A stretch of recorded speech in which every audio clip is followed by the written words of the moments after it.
All right. Hey, everyone. Welcome to Tellor Community Call, April 6th, 2021.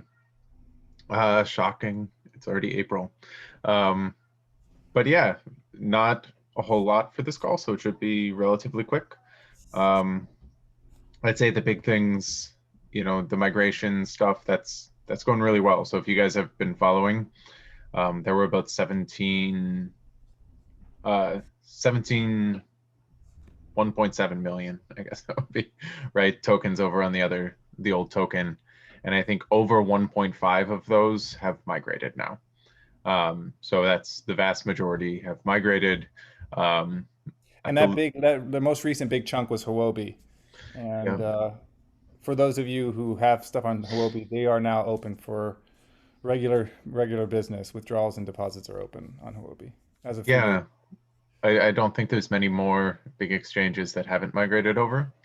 Um, but it's looking just about done. Everybody um, had a good time. So I think what we'll probably be doing, we're going to run some analysis on the remaining tokens to see how many of those are contracts, how many of those are normal people, and then we'll be able to just be done with the migrations if they're all just normal addresses, or if they are more contracts, we'll see if we can kind of reach out and figure out who they are. Um, but yeah, it's looking really promising, and probably over the next month, like we can just almost shut off the entire migrator system, or just have the team control 10,000 tokens that are left, and it won't be a big deal. So it's super awesome.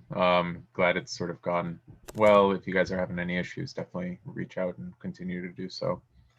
Other than that, so if you guys saw last week, I know we talked a little bit about the new hires.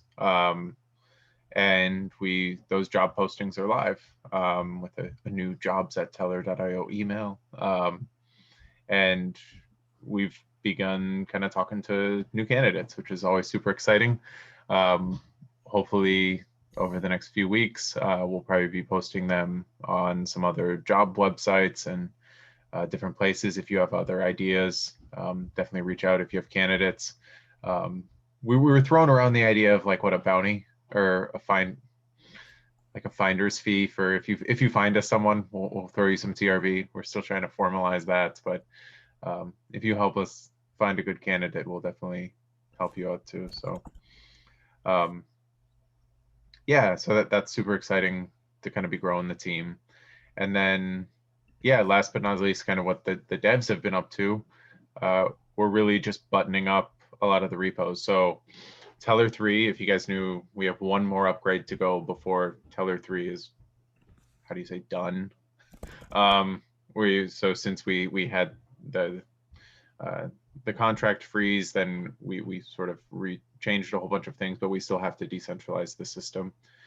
We still have a little bit of admin control in there, and we're going to be doing that with this next upgrade. We hired somebody external to look at the contracts. We're expanding all of the tests. We're making it about as pretty as of a repo as we can possibly make it. And we're really proud of it. And probably over the next month, we'll be pushing that one out. Also, we're going to be launching the fellowship here. It'll just be kind of if you know the fellowship, we had that talk, it's going to be the central signers. Right now, we're going to be the only signer, and then we're going to be slowly adding people and voting people in. If you're interested, reach out to us, but we'll probably be deploying that next week, and we'll be starting to push some values. I think where Arbitrum is going to be the first cross chain where we're actually going to be pushing values. So it'll be fun. And then Arbitrum, and then I think Binance chain. So Tellor on other chains is coming. Um, so yeah, those are all some things that we've been working on, and it's a lot of just the buttoning up of the code, so the final tests and things like that before you sort of make the leap into deploying it and testing your assumptions live. But we're really just, we've sort of taken a refocus back on security after all of the incidents. So we have the incident that we had. So that's kind of why it might seem like it's taken a bit longer. It's just that we're being extra super duper careful now. Um, and then Mike, anything on events or Yeah, marketing side? we're just wrapping up the confirmation of our sponsorship of ETH Global's hackathon next month, or at the end of this month. It's a month-long hackathon called Scaling Ethereum. Um, and so I'll confirm that hopefully in the next couple days, but we're excited about that. It's going to be a big hackathon. Some of our some of the people that we're going to be working with in the near future, like Polygon and Arbitrum, are also sponsoring, and Chainlink is also sponsoring. So we figured they need another Oracle option over there. So really looking forward to that. Additionally, we are. I know you guys have probably seen Brenda do a lot of stuff with Reimagine 2020, and also she did something with Reimagine 2021 this year. So Reimagine is they are like a Mousebelt is the company that throws that event, Reimagine, and Mousebelt is like this ecosystem that has an accelerator. They do hackathons and they do a ton of marketing as well. And so we're going to be partnering with them as a sort of marketing partner for the next few months that we're really excited about. Just because now we have a kind of a good relationship with them, and we've done a few interviews with them. We really like their style, and they, they provide a ton of value for what we sort of what we paid for those things, and we didn't pay anything for those things actually, but for this next relationship we're doing with them. So we're really excited about that because I know you guys are, and I know you guys would be excited to hear that we're going to be trying to push a little bit more marketing for 2021. But we're still ironing out those details. That's pretty much all I can sort of speak on. But look forward to a lot more content about Tellor out in the ecosystem over the next couple months. Cool. Yeah, and once we're on hiring, then I can just be a full-time author of Tellor content. That's the goal. But Yes. Mike, questions? Yeah, we You got got? we got five here. First one is, what are your current plans to move from proof of work to proof of stake? How easily would this change be to implement? That's definitely a Nick question. Sure. So I think we've actually talked about this a lot. I was typing it up on the Tellor channel, I think over the weekend. Um, we plan to move to proof of stake, especially as we want to deploy Tellor in a completely decentralized way on other chains. It makes a whole lot more sense. Some of the issues that really come up with how we sort of implement this is what does staking actually look like? Because you're going to have to deposit a stake similar to like you would now, and then you would have to run a miner basically. So not a miner anymore, but like a node on Tellor, and there's going to be some manual work still involved. So we're trying to just figure out the best way to do that, because there's kind of there's a lot of people when they think of staking, they just think of throwing money and then you get a reward for locking up your tokens. But that's not really how this one's probably going to work. There's probably going to be a little bit more effort involved, and we want to make sure that we minimize that for people. If any of you guys used to experiment with the Masternode coins, which were popular in Yeah. early 2018, late 2017, it's probably going to be a similar type of deal. You have to be familiar with it's. Yeah. Well, I think there's also, like we're still kind of in the early stages of designing it, and the other pieces that would come into this is, how sort of egalitarian versus efficient do you want it to be? So you can have something where like if you're staked, you get a chance to submit and you get a chance to provide data, or you could have it in a way where, you have to be staked, and then the first person to submit, or regardless of gas prices, and whoever's willing to do it for the cheapest, and it sort of turns into this like minor extractable value type staking system where it's more of a competition still, even though there's no proof of work. I think it's probably going to be a mix of the two, honestly, but you want it to be where people, if you stake, you have a chance to provide data, and you have a chance, and it's not sort of this cutthroat competition. But at the same time, like having some of that competition does help to ensure accuracy, ensure really fast data. So, that's the beauty of proof of work systems. It's like, if you turn off your miner, you don't get anything. Um, like, there's not really any risk to the network of you turning off your miner, but like proof of stake systems, they have to, like even Ethereum and those, like if you shut off your validator, like they actually have to penalize you because you're not providing data. So, like how do we sort of balance that, even though we don't have like the network issues of a layer one?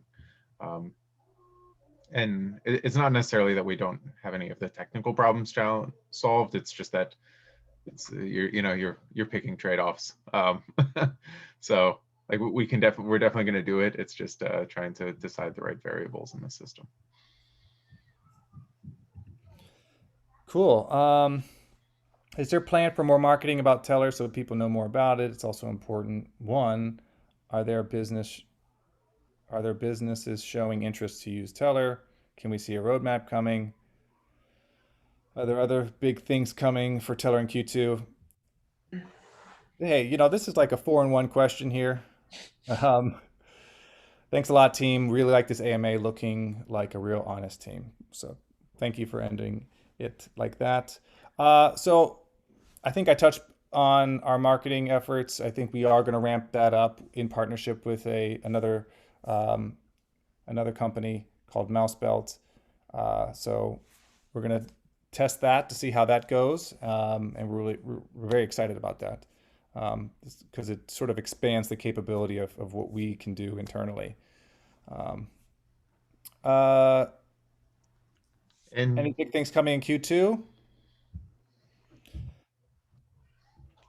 lots. But Lots of, yeah. I I was think. thinking you and Ryan did it the AMA last week, right? How was that? Oh yes, yeah, that went really well. It's Ryan and I. That's the second one that Ryan and I have done. Experts. Yeah, well, I've done with you and Brenda. We did a lot back in the day. So I'm more curious what Ryan thinks because it was his first rodeo. No, it's great. It's a good change of pace for me, and just kind of learning under Mike's wing there. Just kind of us bouncing ideas off each other on just like the liveness aspect of the questions is it's cool. It's been very informative and helping me kind of form my own voice in talking about Yep. tele. Yeah. It's good to sort of be able to take questions off the cuff and figure out what what's sort of the Teller official stance on that question, but also what your own sort of flair is about it, and being transparent and honest with a community is something that we find very important. So it's good practice and you did a good job, Brian. So Great job, Thanks. I Brian. feel definitely comfortable that you can do them on your own, but I will continue to help you out a little bit. Okay, when OKX with the new contract? Um, we don't know. We've not been able to get in contact with OKX. So you guys just keep on asking Pestering them. them. Yeah, Yeah. pester them. Tell them to get in contact with us. They will eventually. Huobi reached out to us probably because you guys were pestering them, or because the price went up or something like that. Poloniex was the same way. They finally reached out to us, and once they reach out to us and they're open to doing it can happen relatively fast. So anyway, just shoot them a message. Awesome. Two more. Don't you think it's time to talk about price? No. This has to do with Uh, what talk in the Teller channel. yeah, the success of a project cannot be evaluated independently of the price. There has been no remarkable development for months. There is no deal. If it was No a project, remarkable development of price. What is he talking about? I don't know. This one's a long one. Let's see, what was it last March? Yeah, exactly. I know. I think we've done good. We are downstairs and still can't move. I think we were actually like on the Okay. top floor of our historic price, but now you're baiting us into talking about price. Good job. My favorite price comment over the past week was like it was the same guy. Like one day, Teller like went up 20% and he was like, "This is awesome. Teller's finally moving." The next day, Teller went down by like 4%, but Ethereum went up by 10%. So he's like, "Why doesn't Teller follow Ethereum?" I'm like, what are you talking about? Like, you can't have it both ways. So, but it's actually really nice. I feel like we've sort of uncorrelated from Ethereum recently, which is sort of cool. But anyway, yeah, no talking about price. We don't, Yeah. we try not to, obviously it has a big impact on everything that we do. But it's generally best, like if you're really a price focused project, right? Bringing the price up in the short term is a whole different game than bringing the price up in the long term and building a sustainable project. So if you have this constant short-term mentality where you're checking the price every hour and you're trying to make sure that the price doesn't go down by feeding the masses, it just, you waste a whole bunch of time on the short term and you sort of kill the long-term success of the project. So Yep. that's our belief. Yeah, check out our GitHub. There's a lot of development going on.